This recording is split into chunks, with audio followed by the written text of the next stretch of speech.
day!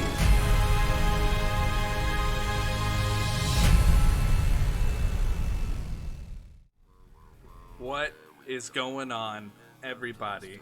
Welcome to Dreamcasting episode 11. This week we are covering a personal favorite of mine, the Xmen. Oh boy. Oh shit. I am here with Benjamin Hancock. How you doing, buddy? I'm doing good. Wonderful. How about you, Caleb? I'm very excited, man. It's Xmen night. This is the one of the episodes I've been looking forward to since we made the list. Absolutely. I'm very excited. Just so you guys know, for those of you returning, Ethan is not here tonight. Ethan can't come on the mic tonight. He has some stuff he has to do. But he will be in chat running straw polls for us like normal, and he'll be talking with you guys too as we go throughout the show. So welcome to Dreamcasting. For those of you who haven't been here before, first of all, welcome. How the show works is every week at the end of the show, we spin a wheel, and on this wheel is your favorite video game franchises, comic book franchises, or, you know, just movie properties or whatever, and we recast them based on what we land on the wheel. And last week, during our Fantastic Four episode, which was a lot of fun, we landed on Xmen. And I'm very excited because the Xmen are my favorite superhero team of all time, and they include one of my favorite heroes of all time. And it's just going to be such a fun episode. Mine's The Incredibles. The Incredibles is the Fantastic Four with Disney. Hey, they got two movies on them. How many did the Fantastic Four have? Exactly. Yeah, it's a good point. So, but yeah, so this is Dreamcasting. Welcome. We appreciate you guys tuning in. If you are new, welcome. We appreciate you checking us out. We are gonna cast Xmen. And Ben, what is Xmen to you? You know, I grew up. I didn't really read too much of the comic book X-Men, but I did watch a lot of like the '90s cartoon, which is near and dear to my heart. I love the '90s cartoon. So good. And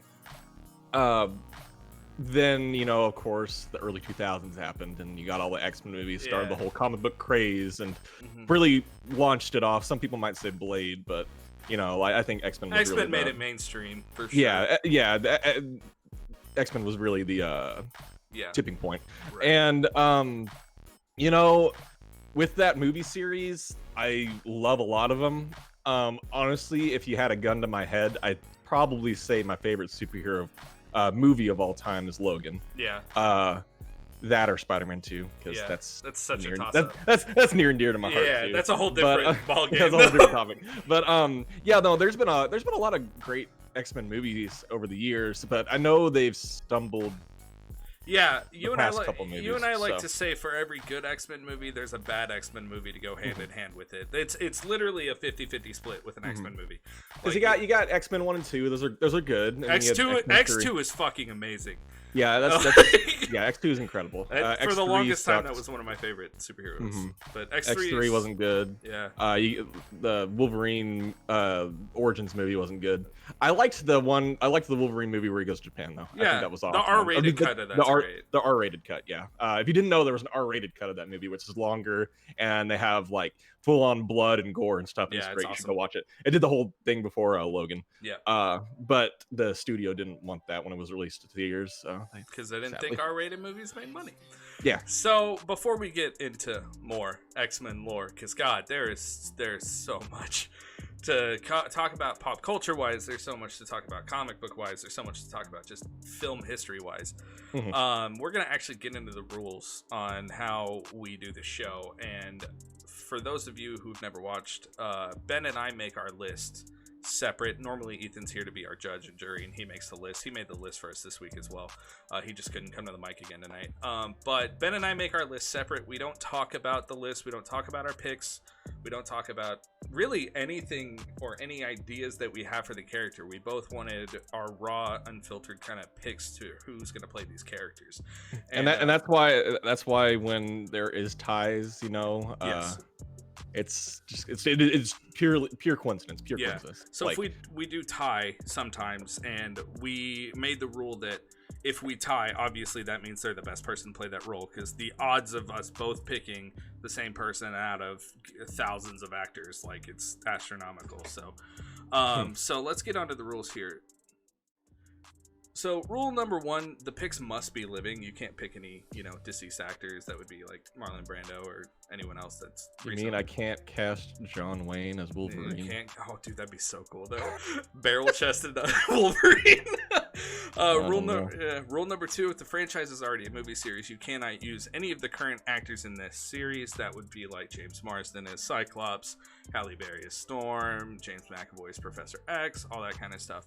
And rule number 3 is we are not pitching the movie. We're just pitching the actors to play the characters. We'll talk about like tone and stuff like that for how the characters are going to be kind of played. But we're not going to sit here and pitch you like plot points and, directors and all that kind of stuff. We're just we're trying to see who would be the best version of that character. So yeah, X-Men, man, getting into it. Like we were saying, there's so much to cover with X-Men. For me, X-Men is among the first 5 comic books I ever read. And I'm a giant comic book nerd. It's been a thing since I was like 5. X-Men, my favorite X-Men runs in the comics are the Chris Claremont runs, and I actually really like Joss Whedon's Astonishing Joss X-Men Whedon run. that is one of the ones And I know of. So when he was announced for the first Avengers, I was like, oh man, I would love to see his X-Men, because Whedon really wrote the modern interpretation of how the X-Men kind of are, and kind of gave them their templates. But I would say the most influential is definitely the Chris Claremont run, which is like the run between the 80s and the late 90s. He's absolutely just such good books. And that directly influenced like the cartoon. Oh, for sure, yeah. So. Which is why when we made the cast list, because there's thousands of X-Men. we have 11 casting. Yeah, we have 11 casting. That's a little bit more than usual. Pretty big list tonight. We decided to stick to the main cast of characters from the X-Men 90s cartoon, because they're pretty much the staple X-Men in every medium, with like comic books, video games, and movies and all that. So we really just wanted to do the familiar characters that everyone knows and love. Like, I could sit here and I could, we can cast Spike and Bishop and Cable and all those Dazzler. guys. And Dazzler. Dude, I was so sad we left Dazzler off. But unfortunately, some fan favorites like Kitty Pryde or Shadow Cat or Colossus got left off because... There's way too much. You gotta trim it down, because the X-Men, it's basically Harry Potter and Marvel. It's really what it is. It's such a good franchise with so many iconic kind of themes and storylines and characters, because each X-Men character, at least each of the mainstay X-Men characters, have their own solo comic runs. Like Wolverine, Cyclops, Jean Grey, Nightcrawler, Beast, like all these people have had solo iterations as well as X-Men. Predominantly, though, Wolverine, who is everyone loves Wolverine. Like, it is what it is. So, Ben, before we get started, I'm gonna show you. Oh boy.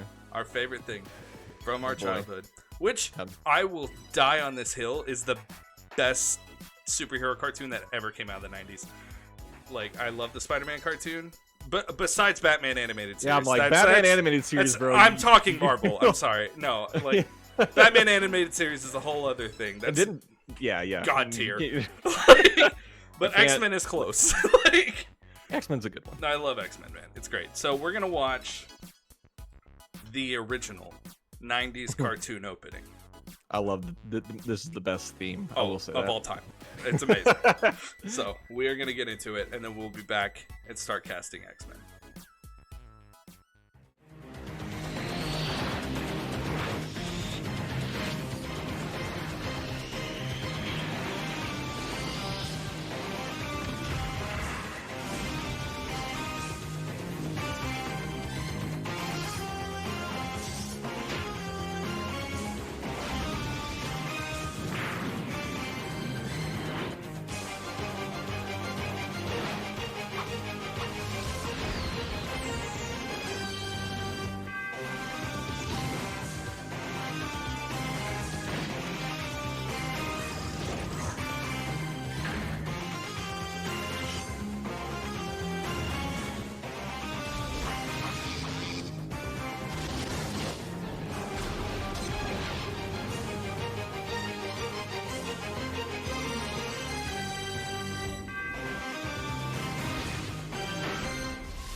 That gives me chills.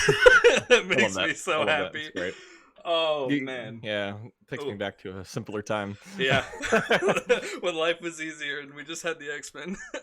Ethan said we don't deserve the 90s. I agree. Yeah, you're right. It's so much better than that shitty Ben 10 theme song that we had to listen to. Oh my gosh, don't remind me. It was so bad. Okay, so before we get started, Ben, who's your favorite X-Men? I mean, I don't want to just go out and just say Wolverine, because that's kind of basic, okay. I mean, it's probably Wolverine. Okay. Okay, so then let's do this because mine's Wolverine also. He's the shit. I mean, okay, excluding Wolverine, because yes. you can separate him from the X-Men pretty easily. Does Magneto count? No, that was my second question. Because we'll talk about Magneto now. Okay, so Magneto is I don't remember where he stands for you, but he is my favorite comic book villain.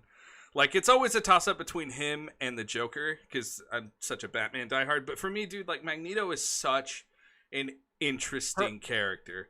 Like, personal taste, I'd give it to Magneto. In terms of influence, it's got to be Joker. But for sure. But I'm talking, like, I see Magneto, I'm in. Like, I'm like, let's go. Master of Magnetism, I'm in. So, I just think... Because, at the end of the day, like, he's the bad guy and he's evil and everything. But, he has a lot of qualities that you can relate to, and I think that's really important for a good villain. His backstory is so interesting because absolutely, he's a Holocaust survivor. He's a Holocaust survivor that hates Hitler so much and hates being marginalized because of his mutant powers that he essentially becomes the mutant version of Hitler. Like it's insane. It's such a cool dichotomy in the sense of how they write Magneto, and it's really interesting when they make him a good guy. They do that in what is it, House of M, where he's because Professor X dies and he takes over. And he's like, all right, I run the X-Men now, and it's such an interesting thing. I agree because so someone in chat just said complicated villains are better shit. Oh, that's my own muse. Welcome back. We appreciate you coming back. Oh, yeah. Hey, what's up? But yeah, because that's why one of the more recent Marvel villains in Black Panther, Killmonger. Killmonger stood out so much because he was very empathetic. You could empathize with him a lot more than just being, yes, I'm evil. I'm an evil alien race going to destroy the world. It's just but Magneto's doing it for he does his thing for the betterment of his people, which is such an interesting, because it's kind of like Doctor Doom, where Doctor Doom's and he doesn't really Loki. Loki's a good one too. Yeah, for sure. It's because what was I gonna say? Magneto, he doesn't necessarily straight up hate the X-Men, but no, he's like, you're in my way.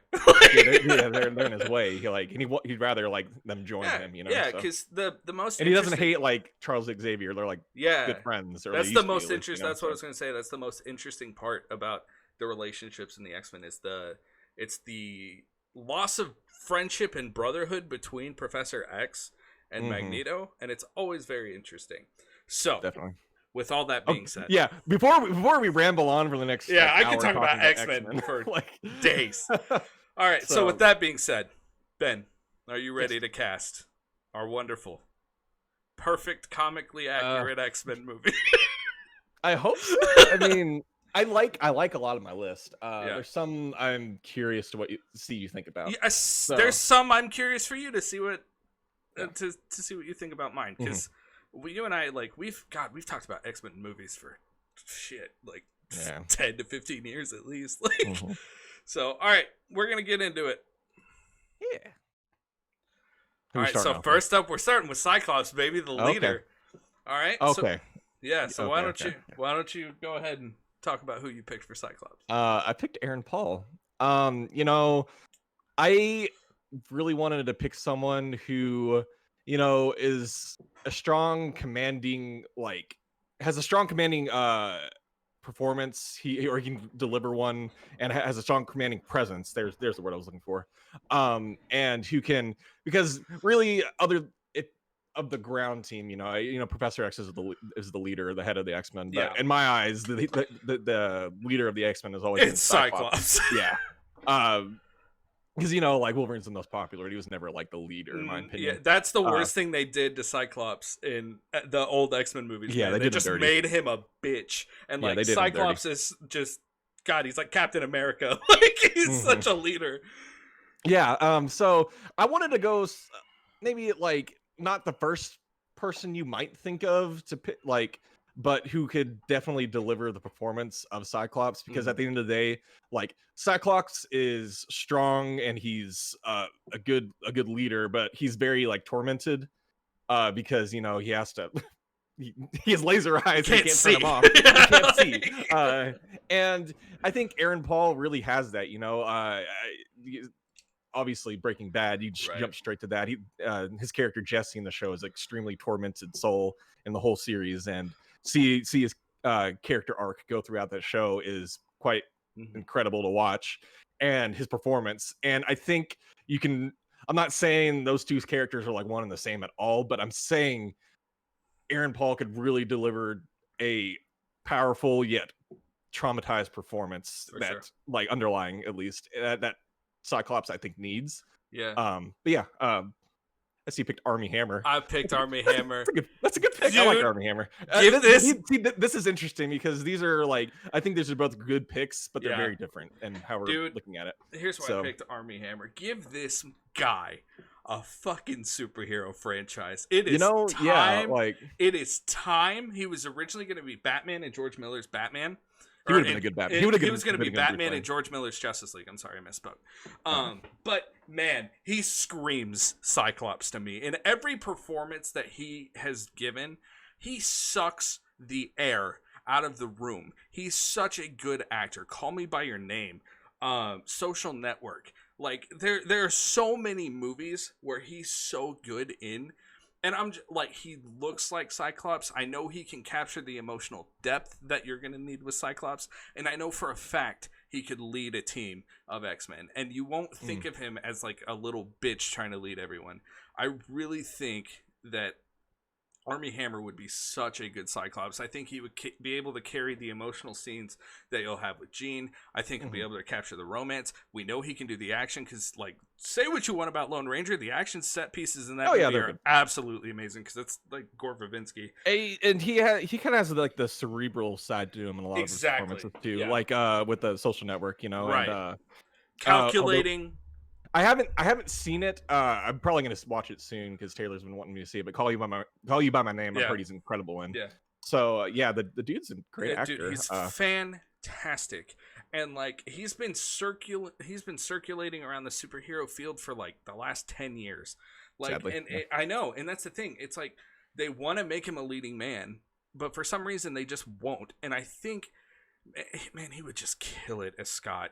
Like, he would be such a good Cyclops. He would be able to do the torture, the action, the leadership. My one thing, and I'll get into counter arguments here with Aaron Paul, is I agree. Aaron Paul would be a really interesting choice. He'd be a really good choice. I don't know if he would be able to capture kind of the leadership that Scott needs, because I haven't seen it. You know what I mean? Because he always kind of plays second fiddle a little bit.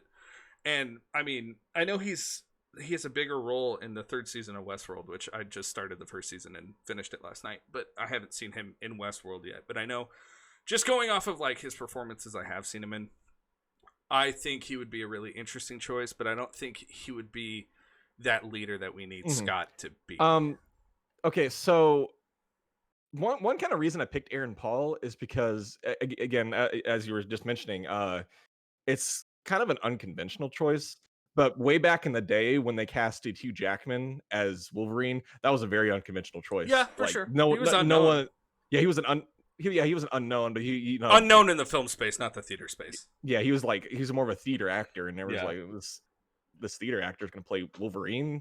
Yeah. But and he absolutely killed it. For sure. And I think the same could probably be not probably. I think the same would happen with Aaron Paul because I think he does have the look for it. Just put a visor over him and everything. Yeah. Like, so does Armie Hammer. I think that's. I mean, like, because Cyclops is a pretty boy. Like that's the thing. And they're both kind of pretty boys. My own muse said it's tough. Both would deliver Scott. I think audiences who are wrongly biased against would like. Yeah, that's true. And that's the sad thing is like the earlier X-Men movies kind of have established bias against Cyclops and he's lame or something. But Cyclops is awesome. Dude, he's such he's one of the most interesting, complex X-Men. Like you could just see, and you could do like you can start him as Scott, build him out, right? Like the Scott we know, and have him fall from grace and go the Red X route where he's like a mutant hunter, and like you could, because like you could do that when Jean died. Like there's so many ways you could do it, and I think Armie Hammer could really capture kind of the variety of that. I think this one is for me gonna have to go to the straw poll because sure. I like both of these. Yeah. These a lot. I don't really have anything against Armie Hammer to play Cyclops because I love him in like Man from U.N.C.L.E. Even though it wasn't the best, he did a good job with the Lone Ranger. That wasn't his fault. That wasn't his fault. Yeah, it was Disney's. But I think Armie Hammer is deserving of a shot at a superhero team, and But also, I'd love to see Aaron Paul in a superhero it'd be great. So if you guys are new, how the straw poll works is basically you're going to click on that link that Ethan just put in the poll or just put in the chat. You're going to vote on which person you think would be best. Then Ethan will announce the winner in chat, and then we'll make our decision based on that. But yeah, man, I want a good Cyclops so bad. Like, even when I was a kid, I was like, that's not Cyclops. I know we're not supposed to cast the movie, but if they did make this X-Men movie, I really would want him to be the Logan of. He needs to be the new leader, the lead. So. Because like, man, there's so many good things, and everyone's like, Cyclops is like the biggest complaint I hear with people. They're like, Cyclops is only good because Jean dies in Dark Phoenix, and I'm like, dude, no. And like, I'm sorry, it does add something to it, but that's not. If I have to see the Dark Phoenix saga one more fucking time, I'm gonna blow a gasket, man. There's so many better X-Men stories. That should be if this is going to be an X-Men series, that should totally be their end game thing. Like that, because it is. If they're going it's to do end game. It's literally like such a thing. Like. Ethan, do we have a winner yet? Let me know in the chat. I can look at the results. Oh, you can? Okay, cool. Yeah. It's 2-2, so. Good. People aren't boring inherently. Yeah, no, that's a good point. So, it's 2-2 right now. Okay. I mean, I guess it's Ethan's choice if he wants to do it. And if not, I'm fine with Armie Hammer winning because, I mean, that's like... Yeah. I think that's pretty go to dead on. It's good. But Aaron Paul. Okay, yeah, awesome. What the Aaron fuck? Paul. See, I was just being nice. Ethan, was that to spite me? I feel like it was to spite me. No, I think he just likes it. Okay. All right, so Aaron Paul for Cyclops. Yeah. Interesting. I mean, but that's the thing. The X-Men and their characters are not really necessarily like box standard superheroes. They're more like they're mutants. They're more interesting. Yeah. So, than that. So, okay. So next, Ben. So, is this? Wait. Is the next one the Wolverine? No. Okay. Because when it gets to Wolverine, is a completely like the exact opposite argument of what I'm having right now with Cyclops. Oh, Ethan said he picked you because you're drinking Big Red. Oh, okay.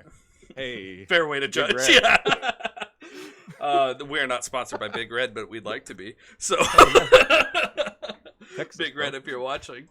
Okay, so Ben, next we have fan favorite, the one you and I were really excited, the one who deserves her day in the sun. Oh yeah. Okay, so little story on this. Since we didn't want to make the list too long, Kayla was asking me, should we do Nightcrawler or Jubilee? I'm like, we need to give Jubilee her time in the sun. We need to give Jubilee her time in the sun. She needs to be cast, bro. We need to get Jubilee. Okay. So, with that being said, and I want you to remember why we picked Jubilee, because they need their day she needs her day in the sun, right? Yeah. Which is why I picked Kelly Marie Tran of The Last Jedi. Okay, here's why I picked Kelly Marie Tran. Disney did her bad, bro. Disney did her dirty as fuck. And I'm not gonna argue that. Dude, no. They absolutely screwed her over. And Jubilee has been screwed over countless times in the film franchise. She's literally been a yellow jacket in the right corner of a frame in 4 movies. And I just oh yeah, so did the racist weebs. Yeah, they did not give her a fair shake, man. I even said when we got out of Last Jedi, I was like, I liked her performance. I did not like the way they wrote her.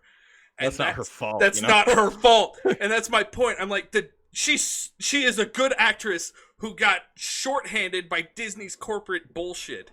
Like, that's the thing. And I would love to see her take on that bubbly, just kind of spunky, fun Jubilee that we need and deserve. She is basically Jubilee in Last Jedi, but I think she would, like, because she's literally just like this most hopeful person in The Last Jedi. And then, don't even get me started. Like, they literally friend zoned her in Rise of Skywalker.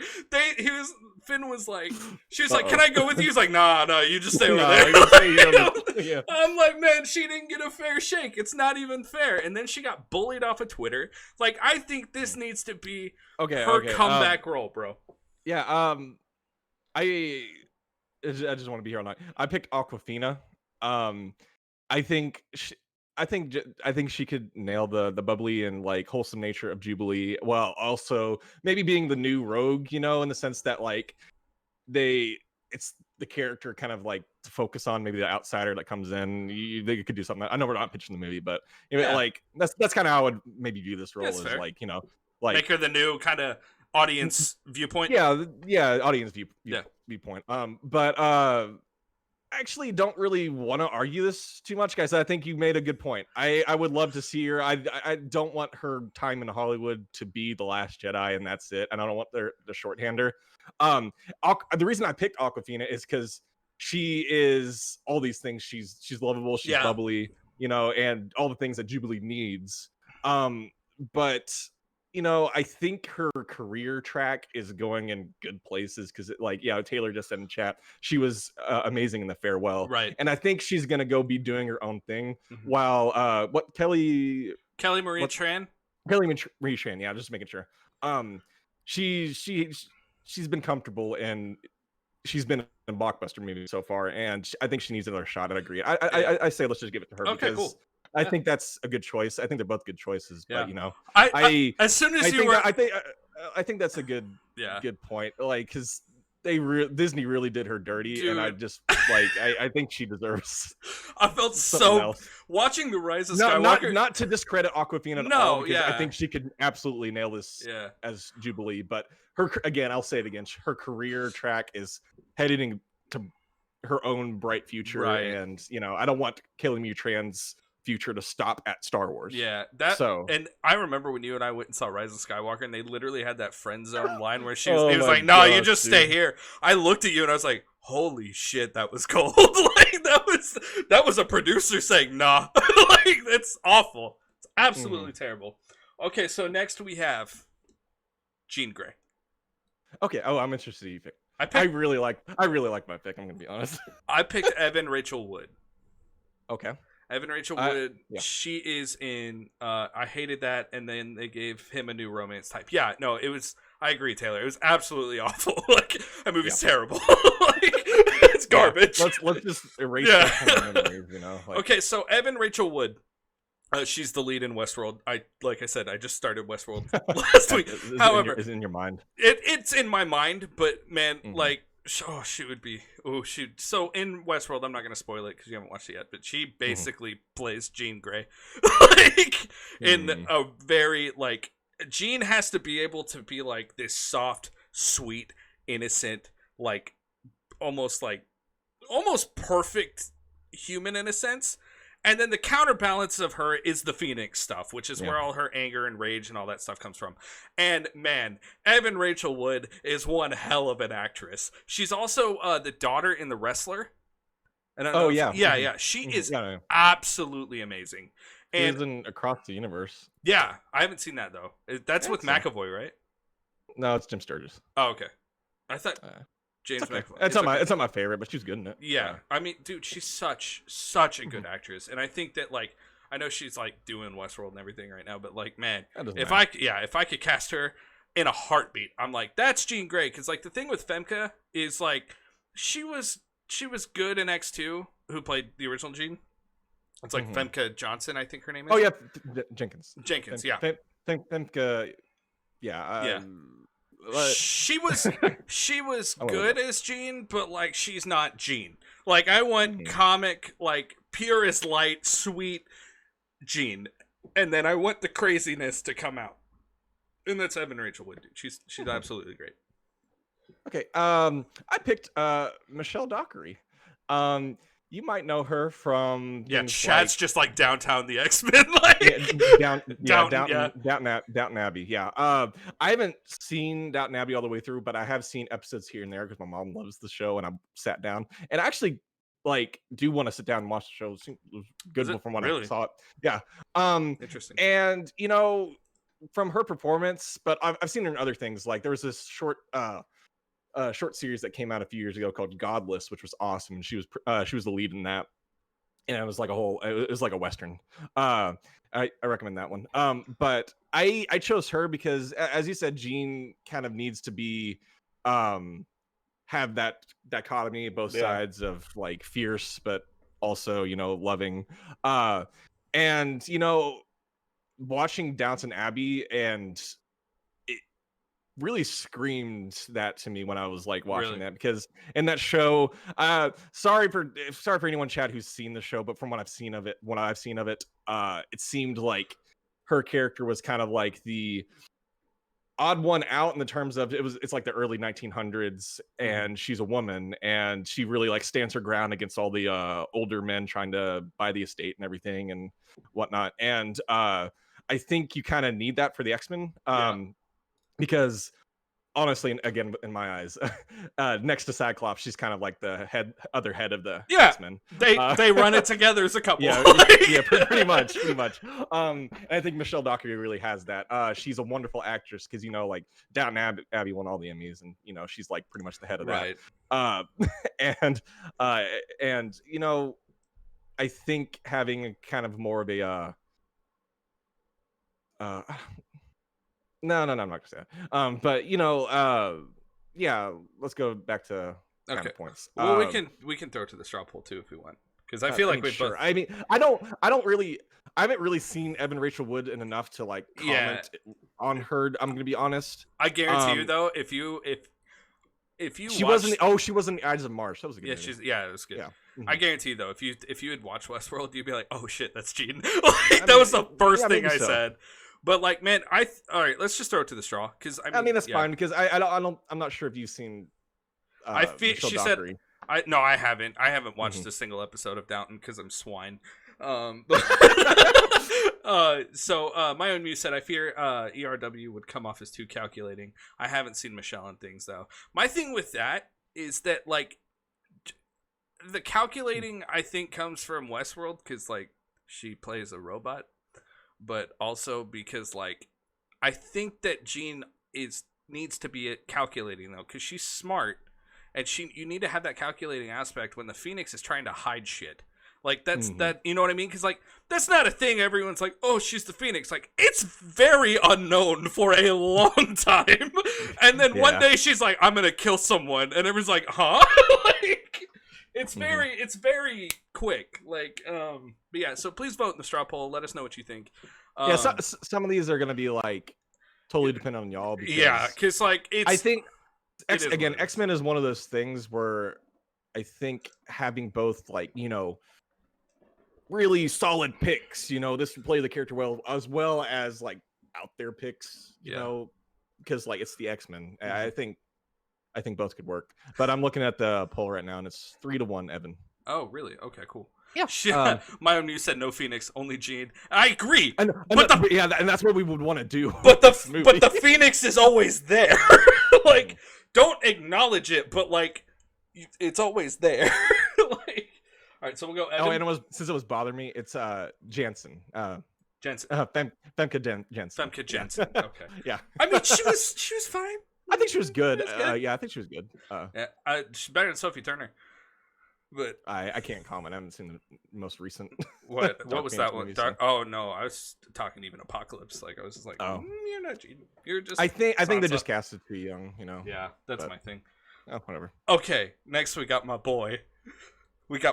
Beast. Oh, Beast. Oh, I love Beast. I think we went in opposite directions. Yeah. Okay. So here's the thing. You went the Kelsey Grammer route. I did go the Kelsey Grammer route because that was I'm gonna stand on that hill. That is the best casting decision of all time. It is.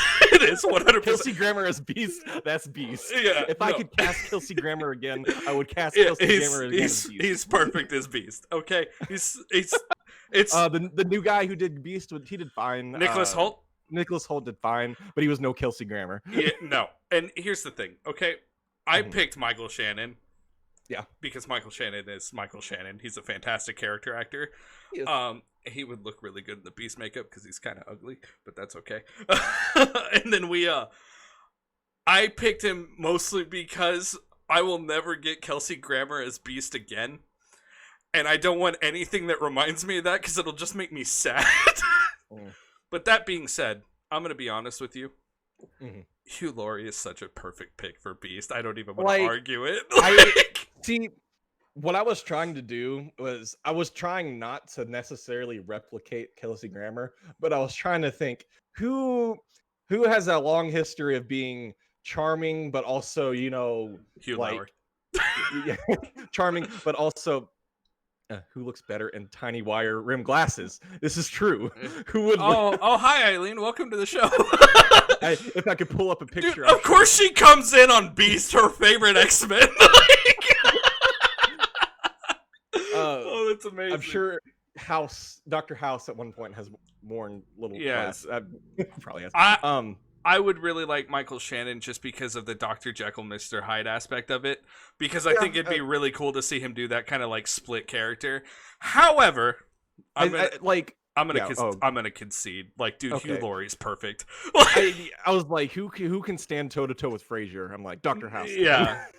Also, hello to my future mother-in-law. Pretty sure he had those glasses in Stuart. He did have those glasses in Stuart. He wasn't Stuart. He wasn't Stuart. He wasn't Stuart. What the fuck? He's also he's all over the place. Isn't he also in 101 Dalmatians, like the live action? I have not seen that movie since I was 3, so I cannot comment. Oh, dude! Oh, that's blowing my mind. Stuart Little was written by M. Night Shyamalan, by the way, for those of you who don't know. I did not know that. You really didn't? No, yeah. It's written by the Shamhammer, bro. Okay. So next we got the most interestingly someone said my mom said tell your mom hi. Oh, I guess we're just having a family reunion in the chat. 101 Dalmatians Dreamcasting. Taylor, stop. Don't give Disney ideas. God, we gotta cast all 100 puppies. Someone said thanks, I hate it. Okay, so Ben, this next character has never been done properly in the films, and it pisses me off. That's gonna be Rogue. Rogue. Okay, yeah, I agree. She has not done Rogue. Like, I don't think what's her face Anna Paquin. Anna Paquin, yes. I saw Anna Taylor-Joy right there, and that came to my head. But yeah, Anna Paquin. I don't think that she was necessarily a bad pick for it. I think it was just the way they took her direction. It's the way Bryan Singer writes his least favorite X-Men. That's what it is. So. This is the best idea you've ever had. Okay. Someone said, how do I pick between them? Yeah. Okay. See, this is another one where we kind of went in different directions. You went older, I went pretty young. Yeah, because I went comic accurate Rogue. Because, here's my thing. Rogue is a badass. She's an Omega level mutant. The reason why she's so strong is because her mutant power is to absorb other people's powers, right? She absorbs Captain Marvel's powers, and that's how she learns how to fly, and they stay with her. She is one of the most powerful mutants, and I hated the way that they really just focused on the you can't touch me because you'll die aspect. That's not. Yeah, that's a very small portion of Rogue. Rogue is a snarky, sarcastic Southern belle who is a badass who will kick anyone's ass at the drop of a hat. Okay? Yeah, they didn't really do that at all. At all! At all. It's really sad. What did honestly, other than touching Magneto at the end of the first one, what did she do in that trilogy? She loves Bobby. The Iceman. I'm genuinely trying no, to think. No, Jenna, that's it. She likes Bobby, and then they take away her powers at the end of the third one because she wanted to be human. I don't know. Anyway, it's stupid. It's stupid. And I want my Rogue. I want the perfect Rogue. I want pure comic book Rogue. And guess who's already played a version of Rogue, Ben? That would be Doctor Sleep or something. Yes, in Doctor Sleep. I haven't seen Doctor Sleep. Okay, so, first of all, was super against the sequel to The Shining. B, that movie's actually really fucking good. Like, it's a very good movie. Watch it. It's very good. And Rebecca Ferguson kind of already plays Rogue in that movie, in a sense. She does, at least the personality. She's very seductful, very southern. And she really, really captures it.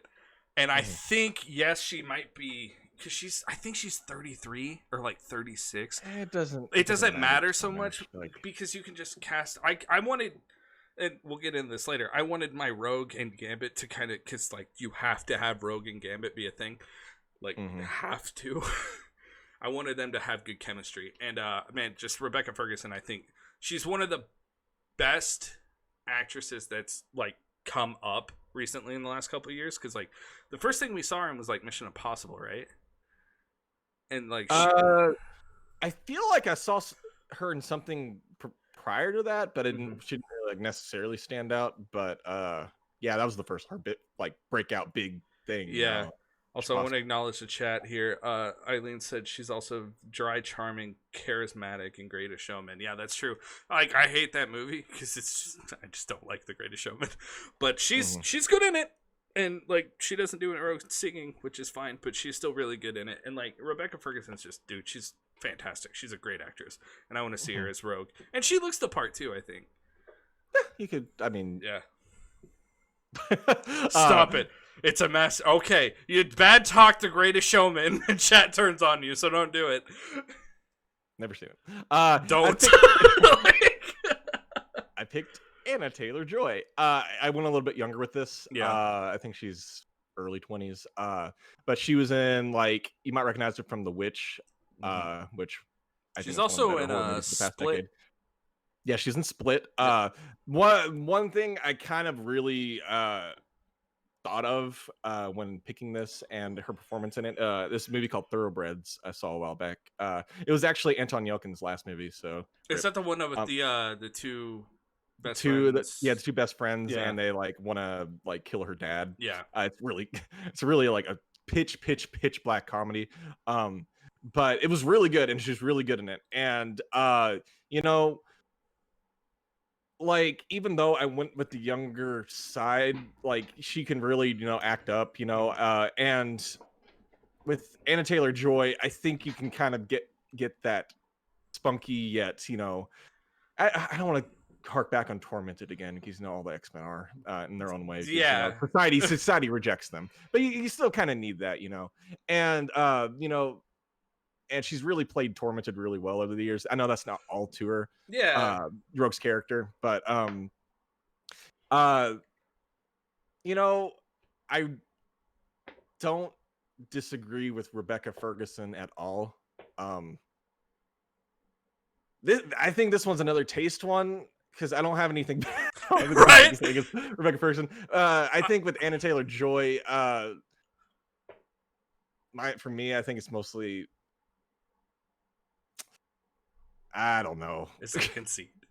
It's not a conceit. No, I'm not giving up. Should we just start to the straw? I think chat needs to pick on this one. Let's start to the straw, guys. Let's start to the straw. Because, you know, I think this one really is just taste. Yeah, but my one thing with Anna Taylor-Joy is I have not seen her give that like charismatic kind of performance that you need with Rogue. Because like I hate what they did to Rogue. They make her so depressing. And like Rogue is fun. Like Rogue is not like she's tortured that she can't like touch people, but like she gets around it. She just wears gloves. Like it's, you know, like Rogue is fun. Like Rogue is badass, fun. Like it's, yeah.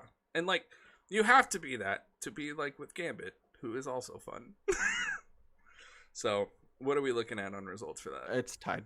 Really? At what? 2-2. Fuck. Do we ask Ethan? Do we dare summon the Ethan, beast from the bowels Ethan, of what hell? do you say? What say you? We gotta wait. Rogue's wildin'. Ethan! Everyone's yelling for Ethan. I don't think I gave a great case for Anna Taylor-Joy. I didn't do a good job with it, but... Oh, you're still trying? I mean, yeah, I'm still trying. I want to, like, I guess I really just want to go with, like, more out there picks with X-Men characters, but except for Wolverine, I will give you that. We're gonna get to Wolverine. Oh my god! Because I picked like the most bog standard pick for him, but I mean, we're gonna get to that. Ethan, but, what do you think for Rogue? He might be busy. I don't concede though. Okay. Ethan said Rebecca. Sweet. Oh, Eileen said she voted for her. Oh, interesting. Thank you, Eileen. Interesting. Okay, next. Because I don't like Kanye. What? Oh my god. Jesus. Oh. There he is. That's Ethan. That's Ethan for you. Even from the chat, he has hot takes. Okay, so next we got, and I think this is Eileen's second favorite. I love this next person. No, it's Storm. Storm, okay. And I fucking love Storm. Another one they did dirty in the films originally, like in terms from translation from comic books to, because like Storm is also a leader of the X-Men at some points. Pretty much, yeah. Yeah. So you want to go or I'll go? You can go for it. Okay. I'm gonna look up something really quick. But okay. So here's the thing. Here's the thing, and I know. I picked Marvel franchise, bro. Yeah. I picked Denai Guerrera. I think that's how you say her last name. For those of you who don't know, she's Michonne from The Walking Dead, but she's also Okoye from Black Panther. And I thought that was the biggest wasting casting because she is so charismatic and such a strong presence on screen. Everyone loves her in Black Panther because of the character she plays. And dude, that is Storm to a T. Storm is a strong, charismatic, independent leader. She's amazing. She is one of the strongest women in Marvel. She's absolutely incredible. She's so powerful. She makes Black Panther fall in love with her. And they run Wakanda together. And then she becomes an X-Men. Like, I want to see someone who's going to have the charisma and that voice to lead that you get with Denai. I think that while I love her as a Okoye, man, the whole time I was like, how cool would it be if she was Storm in this movie? Because, like, it would be so great. She'd be such a great Storm. And she has the action chops for it. She's got the acting ability. She is just absolutely incredible. And she would be such a good Storm, man. And I would love to see her either with the mohawk or with the long white hair that Storm has. I want to see her. Mohawk Storm is best Storm. Like, come on. She's amazing. And I want to see her throwing tornadoes at Magneto and calling him a bitch. Okay.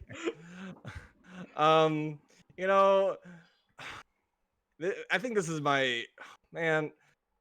I think she could do this role really well. I picked Nathalie Emmanuel, and this was in my opinion, like maybe not my most inspired pick, but you know. See, okay, I was torn on this one because I was gonna cast a completely different actress. I'm just gonna come out and say this. I was gonna cast a completely different actress, but the thing is, I haven't seen her in anything, so I couldn't argue her. Was it Janelle Monáe?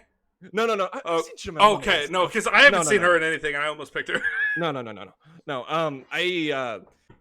I've been reading the Expanse books for a while now, and there's the Expanse TV series, and one of the main characters,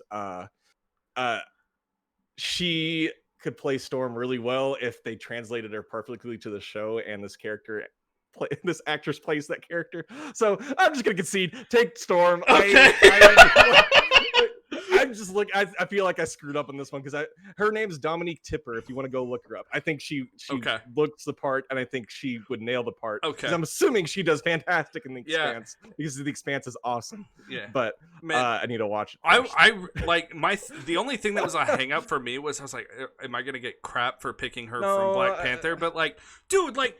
Even in Black Panther, I was like, man, why can't she just be Storm? It'd be so cool. And she couldn't be Storm because rights, because Disney hadn't completed their monopoly yet. And like, dude, she'd just be... Even when she was on Walking Dead, I was like, oh, look, it's Storm. That'd be great. But no, no. So, okay. Chat, I'm sorry I didn't get a vote on that one. Ben lost. He conceded. I'm sorry. That's the only one where I was like, iffy on, and I was just like, okay, well, I'm gonna do a quick shameless plug real quick. If you are enjoying the show, please make sure to give us a follow. We only need 3 more to reach affiliate status. We really appreciate you guys watching. Hope you're having fun. We still have quite a few left. We've got the big boys coming next, so it's gonna be a good I posted the link to her IMDb in the chat. Dominique Tipper. I think she looks the part. I think she'd probably be awesome. Just okay. Okay. That's my actual pick. So Ben. Nope, I fucked that up. Here's the thing. You know who's next? Gambit. Nope. It's Wolverine. It's Wolfie, baby. Okay. Yeah. Okay. So this one. I'm gonna flat out and say this. Your pick is basic as shit. I know this is my most basic pick, but for me, it makes the most sense. Oh, you picked what's his face? I picked Frank Grillo, bro. Frank Grillo. Okay. Okay. My pick's kind of boring. I know it's Tom Hardy. So boring. People are kind of not actually tired of seeing Tom Hardy in things, but he is kind of taking over. Like I'm tired of his name. Characters. I'm tired of his name coming up for every major fucking character of all time. Yeah, he should be Bond. He should be Batman. Yeah, he should be Superman. Like, fuck. He's straight up pretty rumored to be the next James Bond, which I don't want. No. But if we're gonna get down to brass tacks, I think he would absolutely nail this character. Like I know, take away everything out that like he's Venom and he's played Bane and stuff. Take all that out and just focus on the actor and who he's playing. I think he would absolutely crush this role. He's stocky. He's completely brutal in the movies he's been in. Go watch Warrior. Go watch Bane, whatever. But Bane. Yeah, like that's not even a thing. Yes, brother. Yes, we must destroy the football stadium. But Mad Max, bro, like, yeah, I know the dude would kill it. He would kill it. Yeah. So, like, the brutality that you need for Logan. Like, I think Tom Hardy easily has that. He can nail the beard if he's gonna grow a beard. I like bearded Wolverine. I'm kind of biased to that, but yeah. Clean Frank Grillo? Wolverine. Yeah, go for Frank Grillo. Yeah. Okay, so everyone might be, who's Frank Grillo? You might recognize him. He's Crossbones in the Captain America movies, but he's so much more than Crossbones. This dude is a character actor that's been in a lot of movies that you don't even realize it's Frank Grillo. I love the Gray. He's in The Gray. He's in The Purge. He is in Warrior. Also, he plays the trainer for Joel Edgerton. Guess who else is in Warrior? Who's my God, Tom Hardy. Tom Hardy. Anyway, Frank Grillo. I wanted someone who was not a big name like Tom Hardy is. Hugh Jackman was not a big name. He was big in the theater space, but when he was cast as Wolverine, there was backlash because originally it was going to be Russell Crowe. And Russell Crowe was like, nah, you should check out this guy. And it was Hugh Jackman. And look what happened. And I think that Frank Grillo is a man who has been in so many things. And he's played everything from like heartfelt to gruff and tough to, brutal and all that stuff. I just think that he would be great. He's also short and ripped. He's only 5'10". So he's not as tall as, Hugh Jackman was at like 6'4". God. Because, like, Wolverine's a short dude, but you need someone who's going to look good in that cowl. It's going to come down to the chin.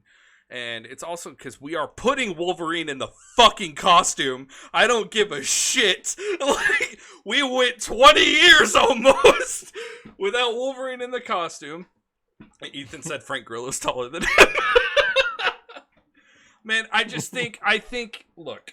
Ethan is for Wolverine. Ethan for Wolverine, I agree. Here's the thing, okay? Tom Hardy, look, I'm not going to sit here and be like, Tom Hardy can't act. Dude is a fucking great actor, okay? There's a reason everybody puts his name in the hat for every single thing. Like, every movie cast, someone at some point is like, what if we got Tom Hardy? We probably could have cast him for half of this. Yeah, you could have casted him for Cyclops. You could have casted him for Gambit. You could have casted him for Oh, no. I'm talking about, like, our prior episodes. Oh, yeah, that too. Yeah.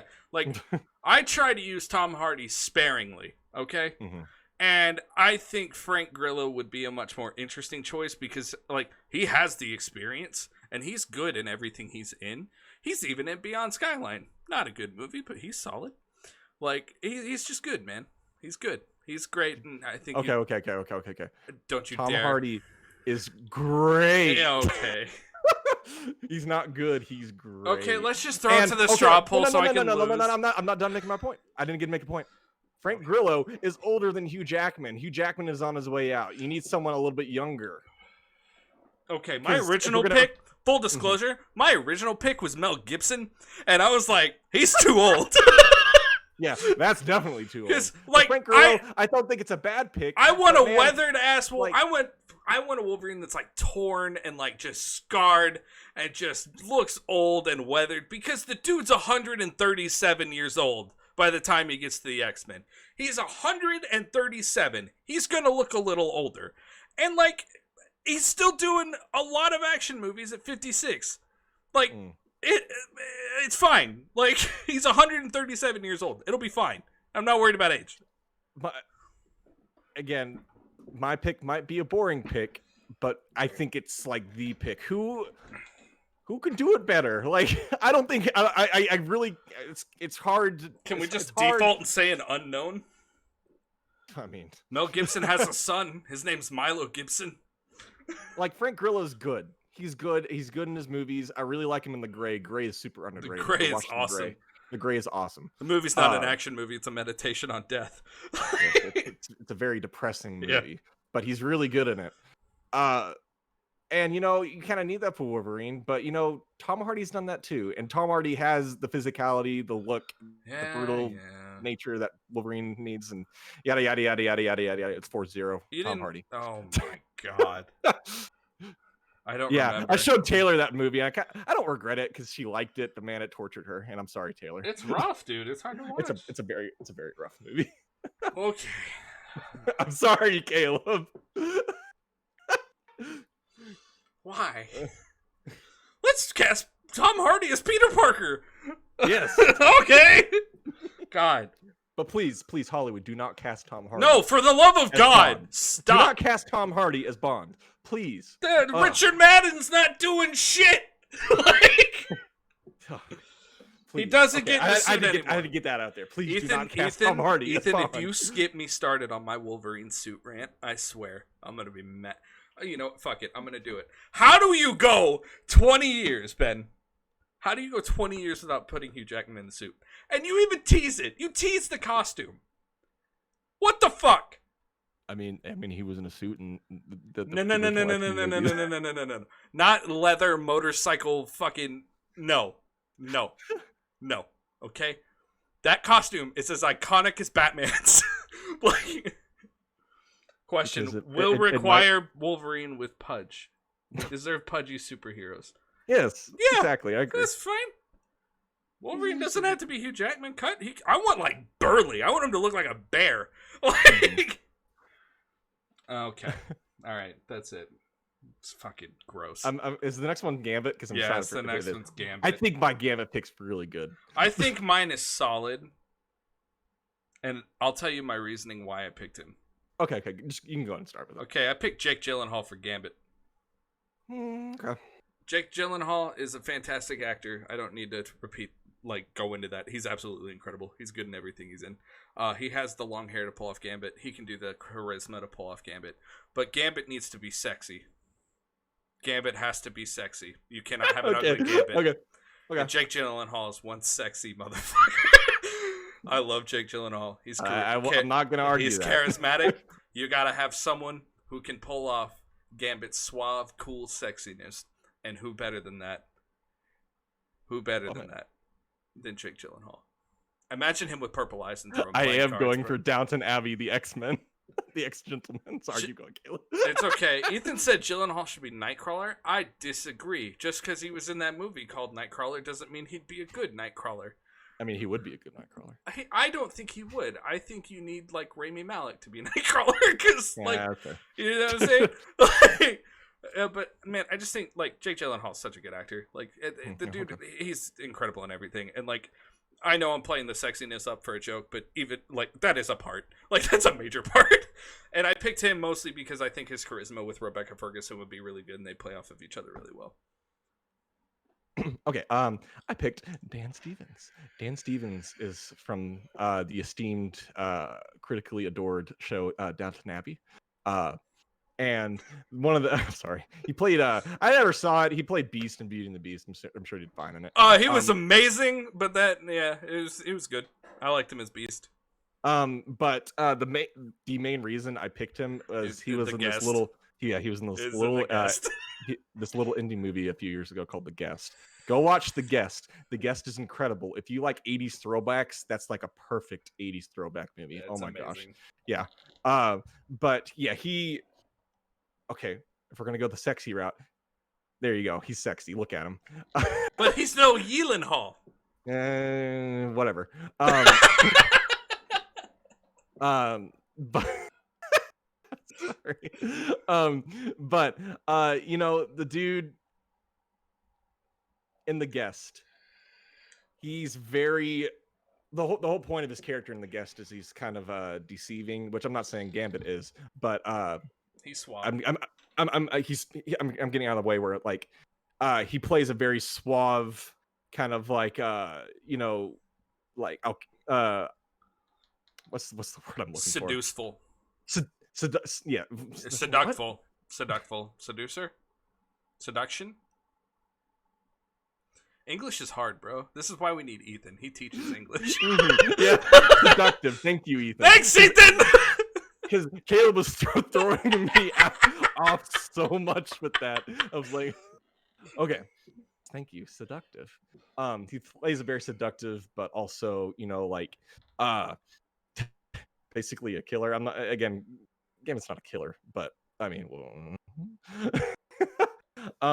but he has a very thick kind of southern draw in that movie. He can do it really well.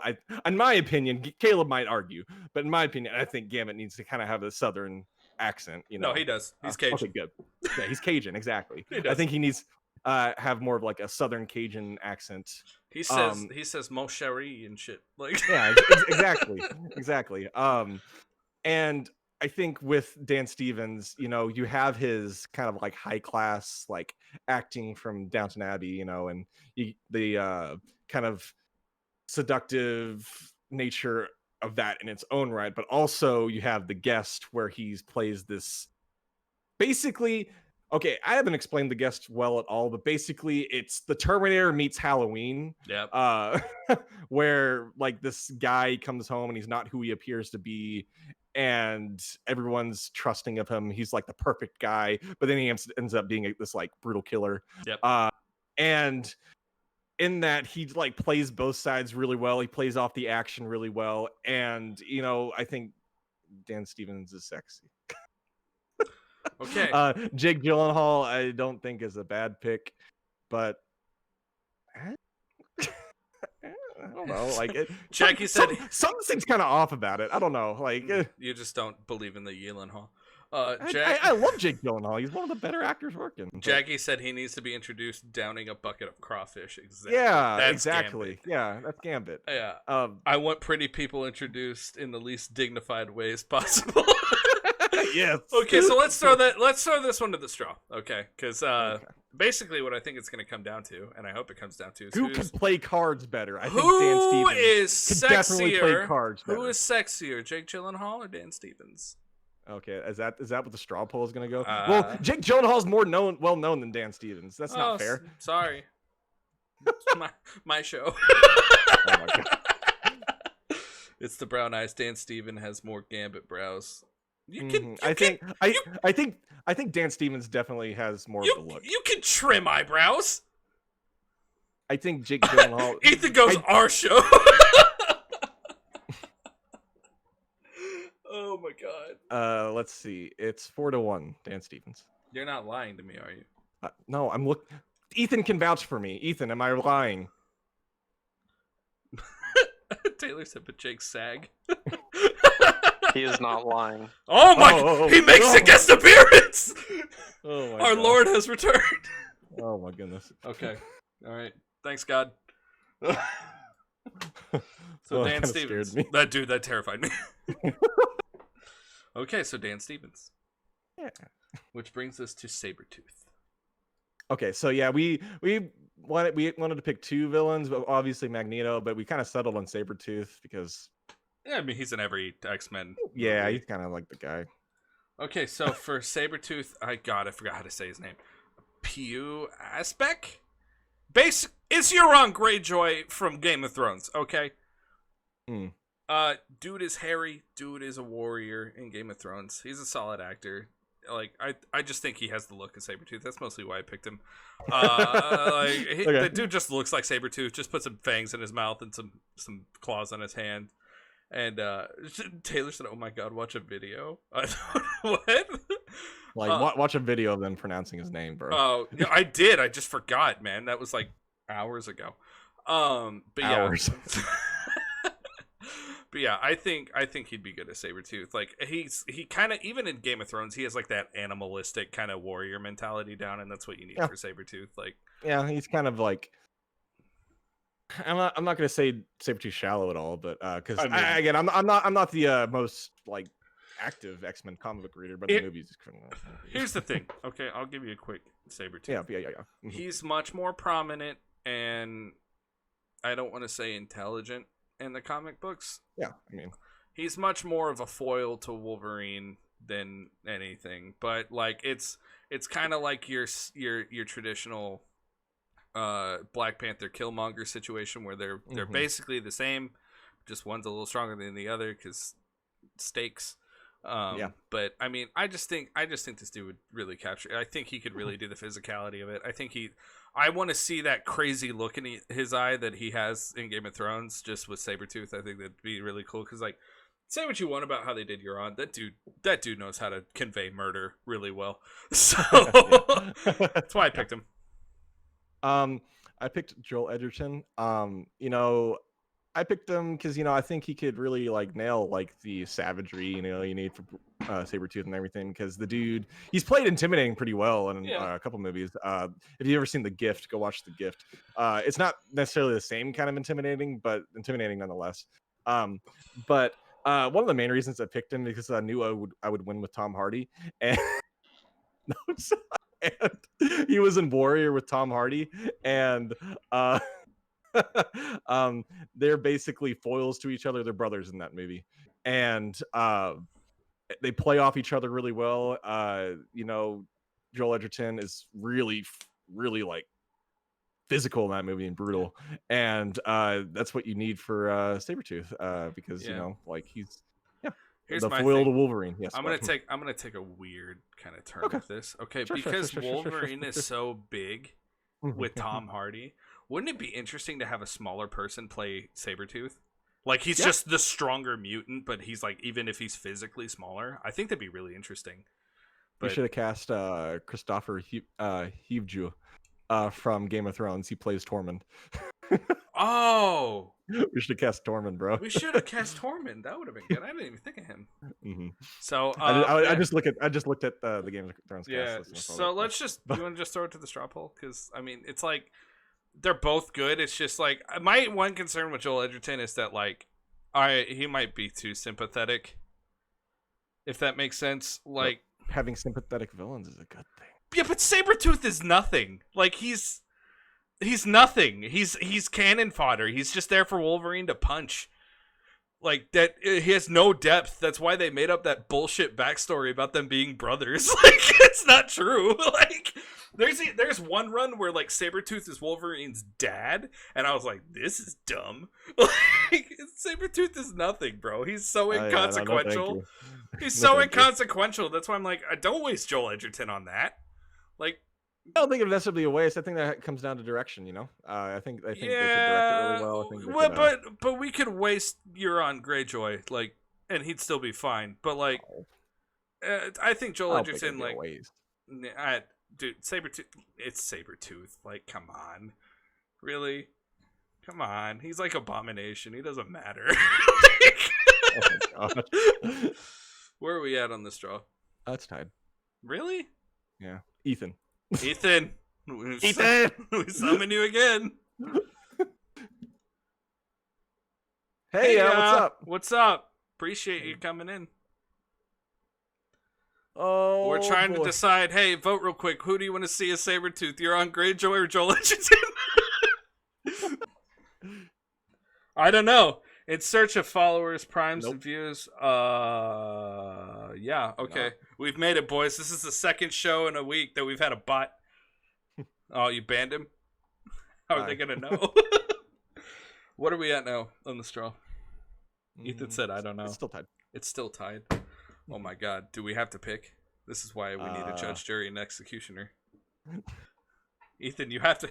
You can't say I don't know! You have to pick, bro! My vote's for Joel. It should have been Tormund. Should we just cast Tormund then? Let's just cast Tormund. He said Joel, I guess. Okay, Joel, I guess. That's close enough for me. Okay, now we're gonna get into two big ones. Okay, I'm curious. I'm curious to see you picked. Okay. Which one are you doing first? We're doing Professor X. Okay. Okay. I picked Ray Fiennes. I picked my boy Sean Bean. Sean Bean. Okay, baby. Now before we argue this, does baldness play into effect? Yes, he has to be bald. Okay. Sean Bean. Absolutely. Has Sean Bean ever been bald? Has Ray Fiennes ever been bald? Voldemort. Oh, he was Voldemort, yeah. But he also didn't have a nose in that, so that doesn't count. That was CGI. He was still bald. Doesn't matter. Sean Bean can go bald. He probably has been bald in the movie. I just never How dare you? He has a lion's mane for hair. Okay, no. Give your point for. Okay, look. I mean, it's Ray Fiennes. Dude, Ray Fiennes, like, to me, you can't cast better than Patrick Stewart. Like, that dude's Professor X. However, since we are going a more comic accurate Professor X, I really wanted a complex Professor X. I wanted a Professor X who is a good person, but he's also militant and extremely flawed, because that's how he is in the comics.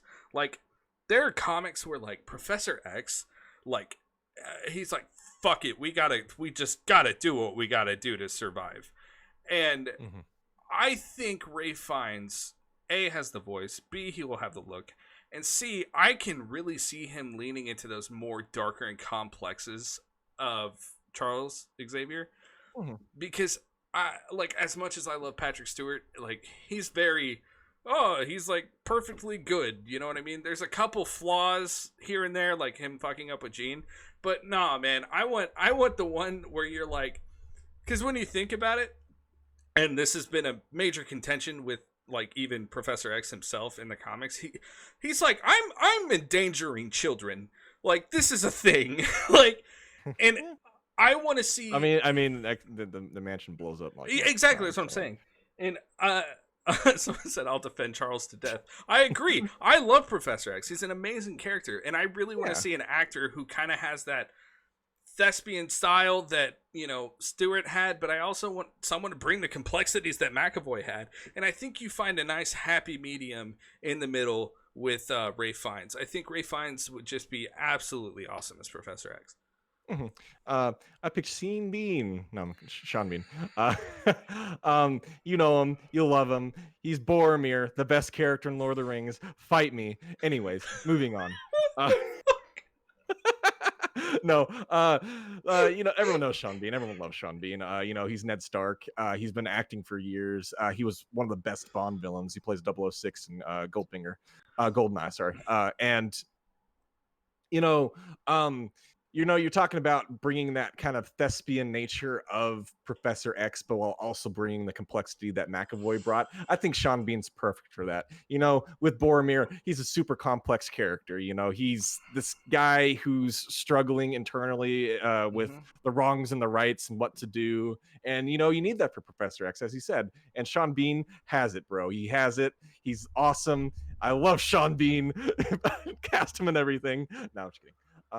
But with Sean Bean, I think it would go in a different direction enough, at least different direction in the sense of separating itself from the prior two film franchises, or one film franchise, if you want to. How old is he, by the way? Just randomly. He is 61. Okay, so too old for Wolverine. Yeah. If this honestly, he probably would have been a good pick like 20 or years 10 ago. years That's ago. not bad. Yeah, that's not a bad pick. But yeah, I think he has that strong, commanding leader presence that you also need with Professor X. That Ned Stark had in the first season of Game of Thrones. Spoilers. Yeah. Who doesn't know that? But yeah, and if they ever have to kill Professor X off, it'd be easy. So Jesus, you did not. I'm kidding. I'm joking. But you're not. Yeah, but Here's the thing. I think. Oh, he has a wonderful voice. Yeah, but so does Ray Fiennes. Like, not as good as Sean Bean's. Okay, whatever. You just love Sean Bean. I love Sean Bean. Leave him alone. Here's the thing, man. I think Ray Fiennes too has kind of proved that he can kind of do this. He also has. He has like a thespian guy. Well, but he's also M in the new Bond series. Like that. Yeah. Like he's great, man. And I think that he would be. I think he would be great as Professor X. He would really lean into that militant kind of like complex side of him, and I think that he wouldn't. I love Sean Bean too. Don't get me wrong, but like, I just feel like Ray Fiennes wouldn't be as distracting, if that makes sense. I don't know how to frame that. I think honestly he'd be more distracting. Really? Yeah, that's me. Maybe because I've seen Ray Fiennes in so many things, and like Sean Bean's been in a lot of stuff too, but I don't. Yeah, but every time I see Ray Fiennes, I don't think, oh, when's he gonna die? Like, you know what I mean? Like, hey, but that's just an internet meme, Caleb. Yeah, but it's relevant. You referenced it before I did. I know, because it's called a joke. That's my point, though. It's just like, I think Sean Bean would be cool. I just think Ray Fiennes fits the bill a little bit better. Also, I don't want to see Sean Bean sitting in a chair the whole time. I think that's like, I want to see Sean Bean moving. Well, I don't want to see Ray Fiennes sitting in a chair the whole time. I'm fine seeing Ray Fiennes sitting in a chair talking. He was freaking the one where he's just English Patient. Yeah, he's fine. He's done it. He lays there the entire movie. He can do it. Yeah. Okay, you win. No, I'm just kidding. No, you don't win. Let's throw it to the straw. Okay, we'll throw it to the straw. All right, let's throw it to the straw. I think these are both good picks. Sean Bean's a little unconventional of a pick, but I think he's still good. But they're the Xmen. Yeah. National treasure, bro. Oh, yeah. He is the national treasure. My Magneto's Nicolas Cage. Spoiler alert. Bro. You did that. I didn't. I mean, I would give you respect for the balls, but yeah, to do that. What do you guys think? Who do you think would be better, Sean Bean or Ray Fiennes? I'm curious to think because like a lot of people are really attached to Charles Xavier. Like, yeah.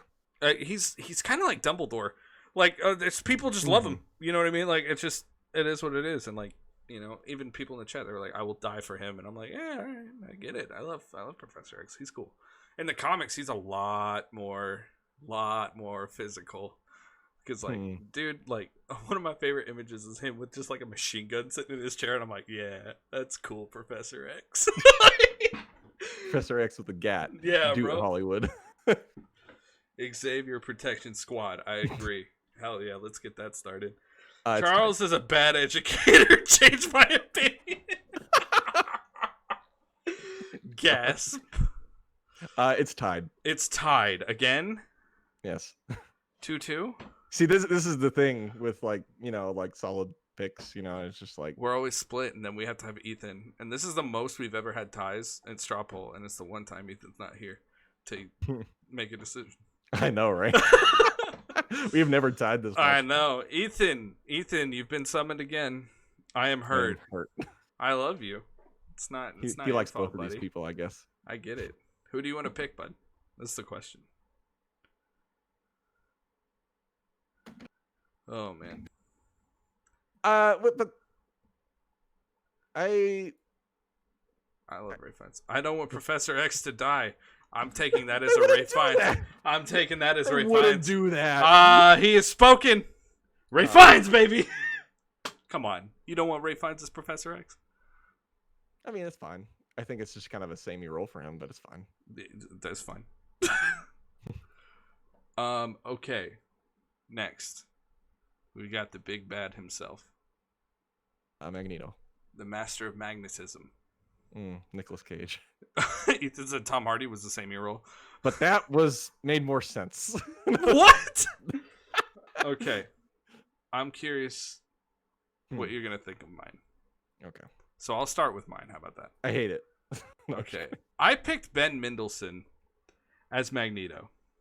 Ben Mendelsohn has been misused in every franchise he's been involved in. Okay?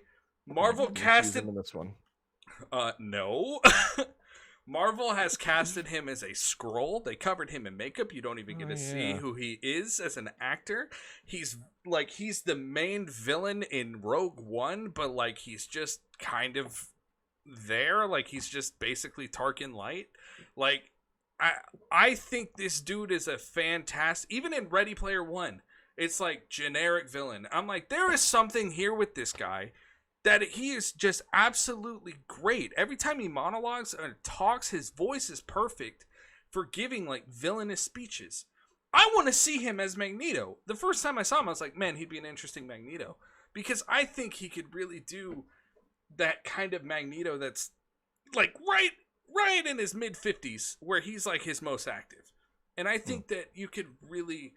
Like, I can see him in the helmet. I can hear his voice talking about mutants and Homo sapiens and all that shit.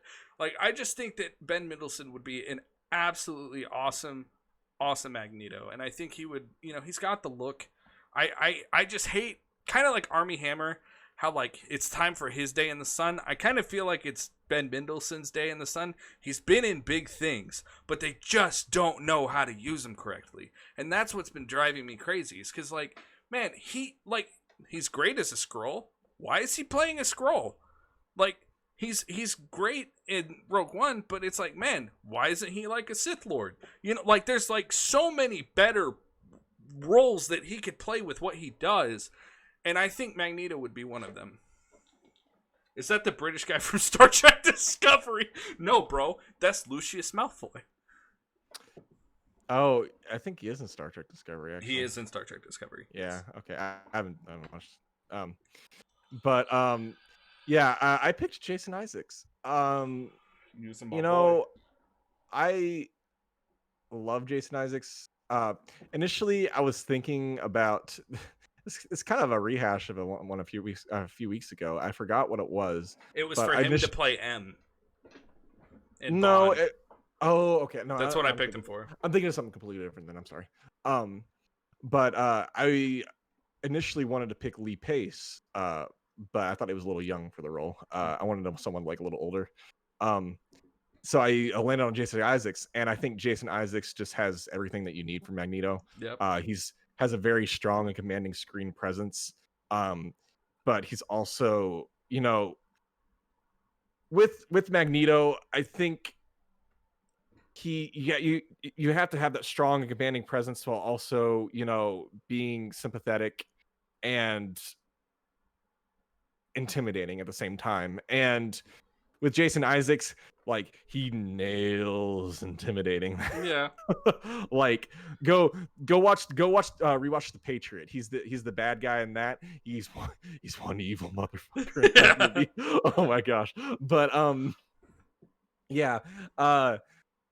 But the dude has a really long career of character acting, and this is one of the like great characters, at least for Marvel, and I think he could do it justice. Mm-hmm.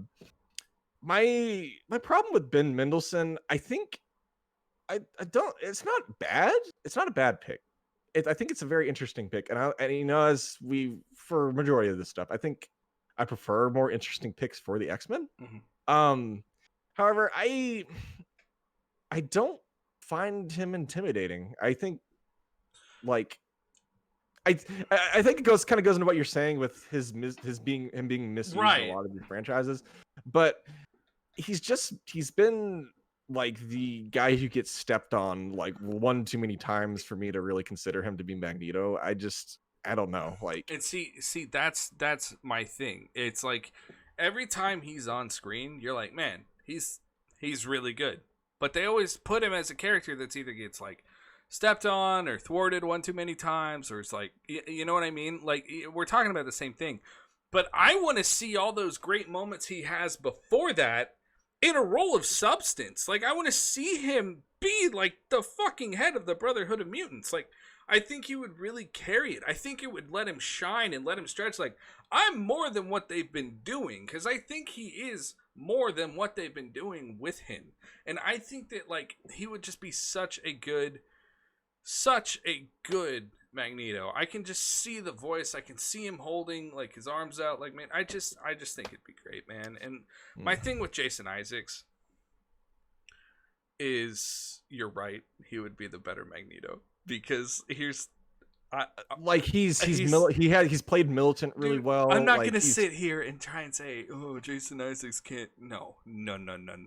I originally was also going to pick Jason Isaacs, but I didn't pick him because I had argued for him previously, and I wanted to give someone else a day in the I wanted to give someone a day in the sun, and I really think Ben Mendelsohn's been just kind of cast out and I agree, shit. and I do think Hollywood has pretty like mishandled Ben Mendelsohn, because I think he's a good actor. I really liked him in The Place Beyond the Pines. Oh yeah, he is in that. But yeah, like, again, I think you just need a little bit more commanding grit. Yeah, and I think Jason Isaac has that a little bit more. You won't hear me argue it, because I literally almost picked him. Death of Stalin, dude. No, he's the standout in that movie. If you have not seen the movie Death of Stalin, it's an incredibly hilarious movie. It's very dry, very kind of dark humor. It's very dark, but it is a very funny movie with great writing.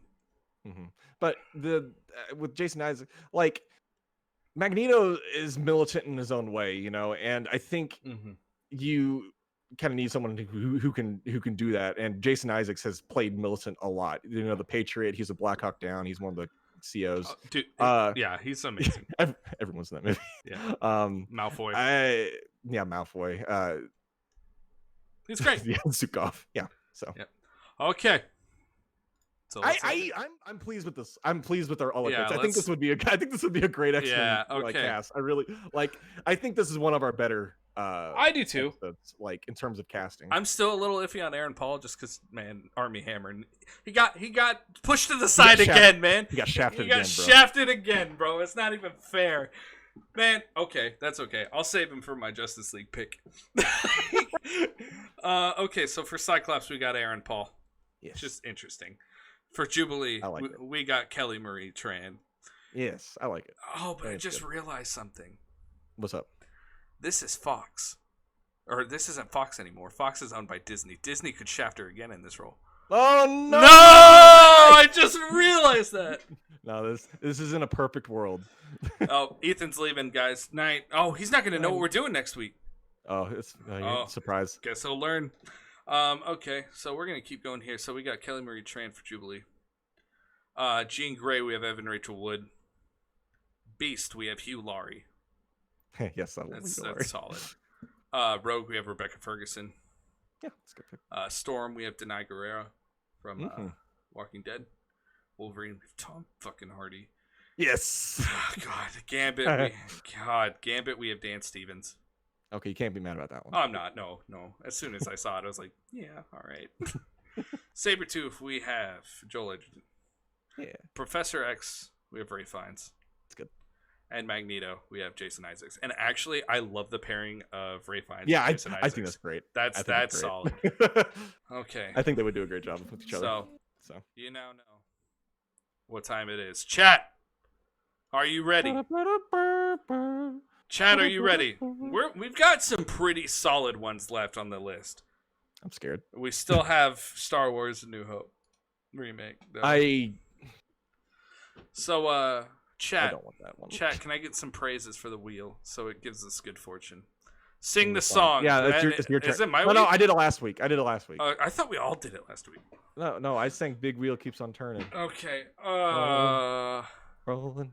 What's a... Rolling on a reel. That's not a wheel song. That's a song about a boat. But you're still rolling. You know, it's wheels roll, spins, you know. Do cubes roll?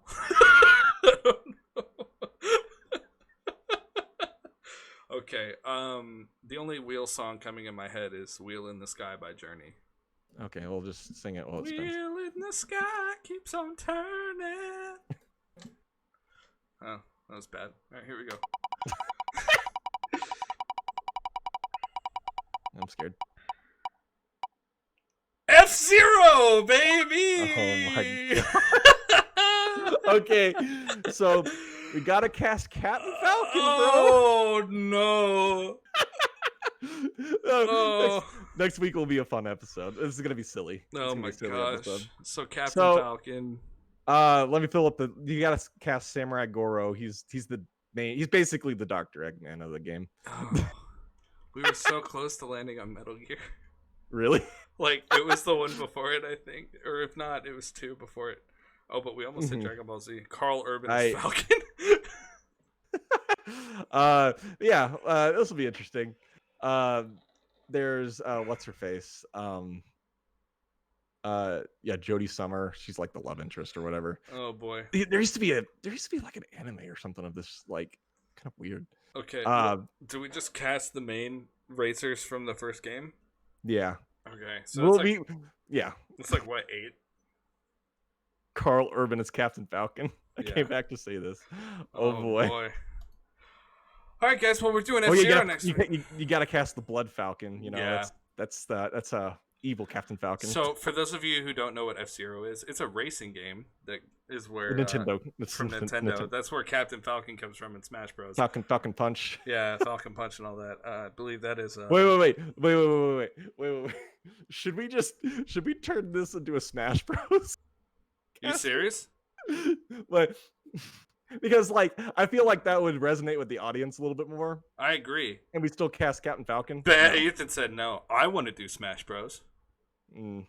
I think we should do Smash Brothers. Here we can do. Yeah, let's do Smash, bro. That'd be fun. We'll do like the main live action versions of Smash. This isn't what the wheel said. Well, neither was the Quentin Tarantino one, but we gotta. There's nothing for F-Zero. Like, there's a couple, but like, no one's gonna care about that. But if I'm casting a live action Pikachu, right? I think we should do Smash. Yeah, I think we should do Smash. Should we do the original? Do the original roster? We'll talk about it. We'll do like some of the big picks. Okay, so like, oh god, but we will cast Captain Falcon. Yeah. Oh yeah, he's one of the. Okay, and Kirby. Who's gonna play Kirby? Oh shit. I don't know. Danny DeVito. Danny DeVito's playing Pikachu. I am sick that Fast and Furious can exist, but this can't. Oh boy, so we'll do Smash Bros. Yeah, so we'll cast Smash Bros. That'll be fun. So we'll. I think we should stick to the original game, though, right? Like, or should we just do the most popular mains? We'll just do the most popular names. Oh god. Well, yeah. Oh, this will be fun. Yeah, this will be fun. I'm scared. Fast and Furious is great, Ethan. I don't want to hear it. Yeah, you just don't have taste. Let them go to space, bro. It's time. Did you see that, though? Fast 9's going to be in space. They confirmed it. So. Like, it makes sense. It makes sense. It's going to be great. All right, guys. Well, this was an Ethan-less episode of Dreamcasting. This is episode 11. We've casted the Xmen. Next week, we will be polling on Audible and casting Super Smash Brothers the movie, Mm. which is exciting. It's gonna be crazy. So yeah, I think we're gonna call it there tonight. And thanks for watching. If you are new to the channel, hell yes from Shelby. Appreciate it. If you are new to the show, make sure you are following the channel. You click the little follow button down in the bottom right. Helps us get affiliate status, and that helps us out. So Ben, is there anything you want to say to the great people of Dreamcasting before we log out? Y'all are the great people of Dreamcasting, and I love you. Did you say Greencasting? Dreamcasting. Dreamcasting. We hope you guys enjoyed our X-Men picks. If you didn't, well, you guys voted. All right, guys. Y'all have a great week. Stay safe, and X-Men unite.